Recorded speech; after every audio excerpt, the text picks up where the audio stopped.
Hi everyone, welcome back. I'm May. Hi, I'm Matt. Throughout Chinese history, there has always been a lot of symbolism in its artworks. True, and many of them are related with homophones in Chinese language. Do you know what a homophone is? Yes, the words are pronounced alike but are different in meaning. Do you know some examples? Yes. For example, the word bat in Chinese is fu, and the same sound meaning for good luck and fortune. Yes, this kind of link is very playful in Chinese art. I heard that the pattern of a dragon often appears on porcelain.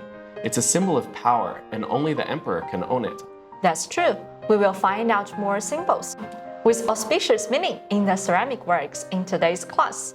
Let's begin. Okay. Chinese porcelain has been decorated with a huge variety of motifs in the years, since the first recognizable shapes appeared on painted pottery in the Neolithic period. Throughout Chinese history, symbolism has been integral to its artwork. The choice of designs was based not only on their beauty, but also on what the motifs represented. In Qin ceramic decoration, some paintings have a hidden significance. One may see a flower or a bird that is painted not just for its beauty and a contribution to the overall design, but also to convey a symbolic meaning. As explained in the discussion of flowers and birds, which appeared in catalogue of the imperial painting collection during the Xuanhe era, a work compiled under order of Northern Song Emperor Huizong. Flowers such as peonies and birds such as phoenix and peacocks must be painted in a sumptuous and noble style, while pine, bamboo, plum, and chrysanthemum or seagulls, eagles, geese, and ducks can be painted with ease and calm. As for cranes standing tall, or geese and falcons beating their wings, or the luxuriant appearance of willows and wutong trees, the inspiring and vigorous appearance of tall pines and old cypresses, all of these birds and trees must be vividly portrayed in painting to inspire some feeling in people.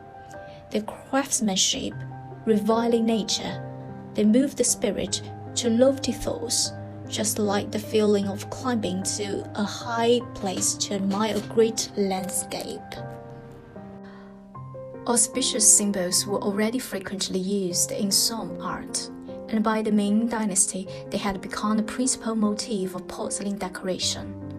By the Qin Dynasty, this trend had reached a point where it was often said that painting must have a meaning, and the meaning must be auspicious. Well, painting of persimmons indicates a prayer for many children. Mandarin ducks represent the harmony of married couples, and cranes, the relationship between fathers and children. Indeed, by this point, auspicious symbols had become an extremely important characteristic of Chinese porcelain decoration. Auspicious symbols had a wide variety of origins. Some developed because the name of the symbol is homophonous with a word that has a positive connotation. The decorative motifs used to create auspicious symbols were extremely varied. Some famous things are beaming with delight, a happy meeting, growing old and white-haired together, harmonious and satisfied, and living in peace and contentment. One dramatic and lovely Qianlong Fencai globular vase is ornamented with a popular design theme of plums and magpies. According to tradition, love magpies were auspicious birds, and their cries augured happy events. In addition, the word plum is synonymous with eyebrow, so together the two objects represent beaming with delight up to the eyebrows. This kind of straightforward symbolism poked directly to the people. It expressed, in an approachable and appealing way, their inner hope and inexhaustible longing for a good life. The dragon and the phoenix represent the height of power and auspiciousness, emblematic of male prowess, strength, and divine rule. The dragon symbolizes the emperor of China and is ranked the first among mythical beasts, believed to bring fertility to the land. The phoenix, on the other hand, represents female authority, benevolence, and beauty, and is associated with the Empress of China.